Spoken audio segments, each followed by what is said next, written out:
আমার কাজ হবে এই নাটটা লাগিয়ে নিতে হবে। এখানে দুটো নাট আছে, মাইনাস স্ক্রু। এই নাট দুটো এই নাট দুটো লাগিয়ে নিতে হবে অবশ্যই। মনোযোগ সহকারে দেখেন, আমি নাটটা লাগিয়ে নিলাম। আমার এদিকেও আসবে, এদিকেও আসবে। আমি সর্বপ্রথম হাতের বাম সাইড, ডাইন সাইডে ঠেকিয়ে দিলাম। ঠেকিয়ে দিয়ে নাট দুটো ফুল টাইট দিয়ে নিলাম। নাট দুটো টাইট দেওয়ার পরে এখানে একটা জাম নাট আছে, এই জাম নাটটা অবশ্যই এখানে আগে ঢুকিয়ে নেবেন। ঢুকিয়ে নেওয়ার পর আমি এখানে ঢুকিয়ে নেওয়া লাগে, আমি ফুল টাইট দিয়ে নিলাম।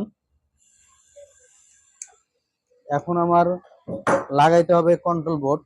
এই কন্ট্রোল বোর্ডটা আমি লাগাবো। কন্ট্রোল বোর্ড লাগানোর আগে অবশ্যই আমার সুইচটা লাগিয়ে নিতে হবে। কাঠ স্ক্রু দিয়ে এখানে নাট দুটো লাগিয়ে নিতে হবে, মেন সুইচ। এই সুইচ দুটা লাগিয়ে নেবেন।